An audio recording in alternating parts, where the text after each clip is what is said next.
हाँ तो सुनिए, एक स्टोरी मेरे पास आई है एक लोगों की। तो ऐसे ही वो बेचारी रास्ते में मिल गई थी मुझे। मैं ट्रेन से सफ़र कर रही थी और अपनी स्टोरी सुनाने लगी। मैंने सोचा कि मैं ये स्टोरी आप लोग के साथ भी शेयर करूं। एक हस्बैंड वाइफ रहते हैं और बड़ा ही प्यार रहता है उन दोनों के बीच में, लेकिन परिवार को ये चीज अच्छी नहीं लगती है। और भाई के पास कुछ प्रॉपर्टी रहती है जिसके लालच में वो लोग चाहते हैं कि भाई की शादी टूट जाए और वो प्रॉपर्टी का सुख हम लोग भोगें। भाई भी क्योंकि बड़ा रहता है वो बोल नहीं पाता है। अपनी वाइफ जब उससे कुछ कहती है मेरे साथ ऐसा हो रहा है वैसा हो रहा है, तो वो अपने वाइफ को ही दबा देता है ताकि परिवार वालों को बुरा ना लगे। वो आप अपने वाइफ की ही बुराई कर देता है ताकि परिवार वालों को, मेरे भाई को, मेरे बहन को बुरा ना लगे। लेकिन भाई बहन उसकी भावनाओं को समझने के बजाय उसके साथ साथ और उसकी पत्नी के साथ गलत करने लगते हैं। और लास्टली एक बार वो सहते सहते घर से चली जाती है कि अब मुझसे ये सारी चीजें नहीं सहन। जो वो चाहते थे उनका भाई, छोटा भाई, कि हमें प्रॉपर्टी मिल जाए, कहीं ना कहीं वो अपने मकसद में कामयाब होते जा रहे थे। उनको बड़ी खुशी हो रही थी कि अब तो वो नहीं आ रही हैं तो भैया खुद से ही हमको बुला के अपने प्रॉपर्टी में रखेंगे, हिस्सा देंगे। कुछ फंक्शन होता है उनके घर में, भाई फंक्शन करता है, बड़ा भाई, और उसके दिमाग में आता है कि नहीं मेरी पत्नी को भी आना चाहिए, और वो जाता है जाने की सोचता है लेने के लिए। तो फंक्शन के दौरान उनकी बहन आई होती है जो कि कहती है कि भैया अगर आप भाभी को लेने गए तो हम इस फंक्शन से चले जाएंगे, क्योंकि पति पत्नी के बीच में गलतफहमियां रहती हैं, चीजें खराब रहती हैं। तो पति फंक्शन ना खराब हो उसका, इस वजह से वो अपने दिल को मार के रह जाता है कि कोई बात नहीं, फंक्शन हो जाए, ऐसा ना हो कि ये भी चली जाए और पत्नी भी ना आए तो इज्जत की बात है। ये सोच के चुप रह जाता है जो हस्बैंड था। फंक्शन बीत जाता है, अच्छे से बीतता है, चल हो जाता है फंक्शन उनका। सब लोग बड़े खुश थे, लेकिन उस भाई के चेहरे को किसी ने नहीं देखा, जो कि चेहरा उस पूरे फंक्शन में कहीं भी एक बार मुस्कान नहीं उसके चेहरे पे आई है। तो ऐसे भाई और ऐसी बहन कहते हैं कि हम आपके शुभचिंतक हैं, मुंह से। वो बेचारी बताने लगी कि फिर उसके बाद क्या हुआ कि क्योंकि मैं गलत नहीं थी, मैंने किसी के साथ गलत नहीं किया, भगवान ने मुझे देखा, मेरी स्थिति को देखा। और कहते हैं ना कि अच्छाई, झूठ 100 बार जीत जाता है, लेकिन अच्छाई अगर एक ही बार जीतती है तो वो अपने किनारे तक जाती है। फिर हम पति पत्नी में बात हुई और हम लोगों ने एक साथ रहने की सोची, और ये बात पता चल जा गई उनके छोटे भाई को, उस बहन को, कि अब तो भैया भाभी साथ में रहेंगे। और हमने तो जो खेल रचा था, जो इनको अलग करने का प्लान किया था, वो सब तो फेल हो रहा है। और फिर से वो नौटंकी करना शुरू कर दिया कि भाभी तो ऐसी हैं, भाभी तो वैसी हैं, भाभी तो आपको पूरे परिवार से अलग करके और खुद भी आपको छोड़ के चली जाएंगी। इस तरह की भाषाएं बोलने लगे। आप बताइए कि एक शादीशुदा बहन जिनके के बच्चों की शादी भी हो गई थी, वो इतना इंटरफेयर कर रही हैं भाई के घर में। हाँ,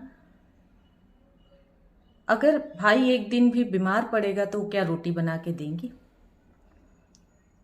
वो भाई जो प्रॉपर्टी के लालच में बहुत सारी प्लानिंग करके भाई के घर को तोड़ दिया, वो प्लानिंग अगर वो अपने ग्रोथ को बढ़ाने में किया होता तो क्या आज वो खुद अपने दम पे प्रॉपर्टी का मालिक नहीं हो जाता?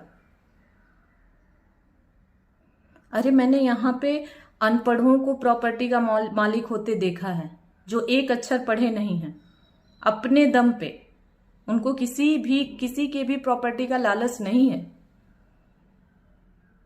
फिर भी वो भाई बोल रहा है कि तुम करो तो सही, हम अपनी यथाशक्ति आपकी हेल्प करेंगे। लेकिन छोटे भाई को तो पूरी उनकी प्रॉपर्टी का लालच है। वो चाहते ही नहीं है कि भाई भाभी की जिंदगी सही हो। ऐसे भाई और ऐसे बहन के लिए आप क्या कहेंगे? मुझे कमेंट करके जरूर बताइएगा। हो सकता है कि विचारों का मतभेद हो, लेकिन क्या विचारों का मतभेद इतना ज्यादा है कि हम प्रॉपर्टी की लालच में भाई का ही घर तोड़ दें?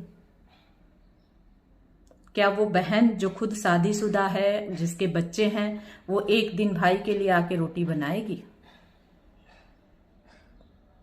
क्या वो भाई जो प्रॉपर्टी के लालच में भाई का घर तोड़ रहा है, उसकी अपनी बीवी खुद घर पे बीमार पड़ी रहेगी और उसी समय भाई बीमार पड़ गया तो वो बीवी को छोड़ के भाई को देखने आएगा? अरे अपने बच्चे तो ऐसा करते नहीं हैं, भाई कौन करता है ऐसा? तो विचारों के मतभेद को इतना मत बढ़ाइए, ना पटे दूरी बनाकर रहिए। जिंदगी को नर्क मत बनाइए, किसी की भी जिंदगी को। उनको अपनी जिंदगी खुद से जीने दीजिए। भगवान ना बनिए कि आप फैसला सुनाइए कि आगे वो भी आपको छोड़ के चली जाएंगी और आपको अलग करके। ये तो इंसान जान ही नहीं सकता है कि एक पल में क्या होने वाला है ऊपर वाले के अलावा। तो आप क्यों भगवान बन रहे हैं? रिश्तेदार नातेदार सुख दुख में हेल्प ही करने के लिए होते हैं।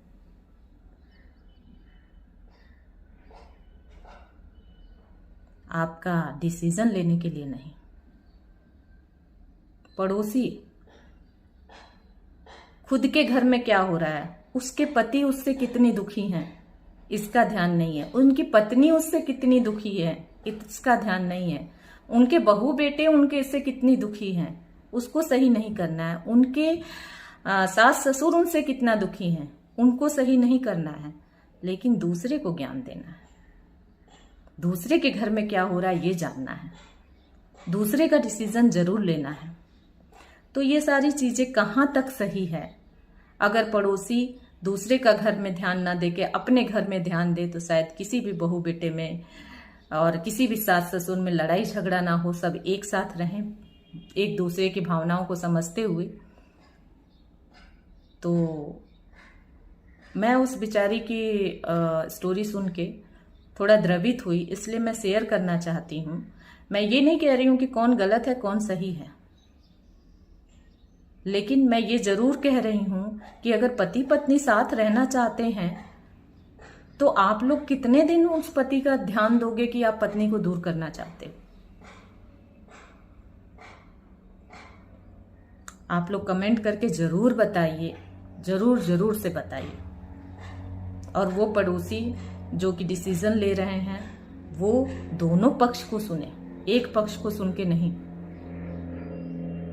और वो भाई जो भाई के प्रॉपर्टी पर कब्जा जमाने के लिए अपने ही भाई के साथ लक्ष्मण कह के कि मैं तो राम का लक्ष्मण हूं, घर को रावण से भी लंका से भी बेकार कर दिया और रावण से भी बेकार निकला। वो भाई अगर अपने भाई के घर में प्लानिंग करने के बजाय अपनी ग्रोथ को देखा होता तो शायद वैसी कई प्रॉपर्टियों का मालिक बन गया होता। तो अगर आप लोग की सोच ऐसी है तो मैं आप लोग से निवेदन करती हूँ कि खुद की ग्रोथ पे ध्यान दीजिए, ना कि दूसरे की प्रॉपर्टी का लालच कीजिए। आजकल माँ बाप नहीं कर पाते हैं। माँ बाप की कोई प्रॉपर्टी होती है ना, पूछिए, हाँ भाई सब बच्चे का ही तो है, लेकिन मरने के बाद, क्योंकि उनको भरोसा नहीं है कि हमारा बच्चा हमारे साथ क्या करेगा। और आप भाई के भाई से इस तरह से कर रहे हैं। तो धन्यवाद। आप लोग कमेंट करके जरूर बताइए कि क्या सही है क्या गलत है।